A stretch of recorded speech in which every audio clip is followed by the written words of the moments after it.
যা পারের অবস্থা কি যে জব দেবো, তোমার বিটিয়ায় ছাড়বে কিনা তা ঠিক নাই। সবাই তো পার হলো, কেউ তো পয়সা দিল না। যা হলো হলো, লাও বিটিকে তুমি এবার সামলাও গো, আমি বাড়ি যাই। তুমি যাবে না? না তুমি সামলাও গো বিটিকে। যাও, বিপদ হলে আমার গাড়ি হইলেও দেখি কি হয়। এই বাড়িতে ঢুকি, আজ পয়সাই তো হয়নি। যাকে পার্কে দিচ্ছে সেই তো বলছে পয়সা নেই পয়সা নেই পয়সা নেই, একজনা দিয়েছে পয়সা। কি যে জব দিব, বুড়ি তো শুনবে না। যাও আমাদের বলবে তো টাকা দাও টাকা দাও, টাকা ছাড়া তো করে। সাহারেম কোন চিল্লাছো কেন, কি হয়েছে তোমার? কেন তোর দাদি নাই? দাদি হরিয়ার পাড়ে গেছে। দাদি হরিয়ে পড়ে গেছে? হ্যাঁ, কিস্তিতে টাকা লাগবে, টাকা দাও। কিস্তি টাকা লাগবে? হ্যাঁ। আজকে ডেট? হ্যাঁ তো আগে চলে গেল হরিয়ে পড়া। হ্যাঁ, আমি কিছু জানি না, ওটা দাও। 10 টাকা, দাদি যে বললো 500 টাকা দিতে। আরে আজকে সব বাকি সব বাকি, কেউ পয়সা দেয়নি। কেউ পয়সা, সব বাকি সব বাকি। বুবু কত টাকা দিলে তোমার? 5 টাকা রে।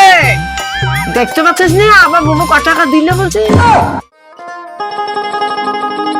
এই করিস, তোর দাদি আইলে বলিস আমি চলে গেলাম, আজকে কিন্তু 1 সালা করে ধার দেবো না। ঠিক আছে বাকিতে পার হবে না। ঠিক আছে দাদিকে একটু বুঝাবি, ঠিক আছে সন্ধ্যাবেলা যেন রাগটা ভাঙে। আসি, হ্যাঁ বলি জানে ঠিক মনে করে। আছে।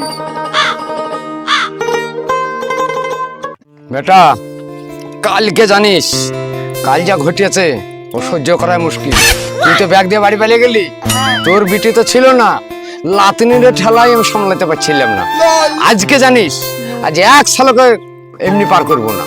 ঠিক সব সালারা এই ঘাট দিয়ে চাপছে, লাল করে চাপছে, আর কুমিরে দা ঘাট দিয়ে বাড়ি। এই করে কাম তো পেট চলবে রে বেটা। না না তাইলে নে ব্যাগ আজকে ধর, আজ বহনি করবো তবে নৌকা ছাড়বো, আজ নাহলে নৌকা ছাড়বো না।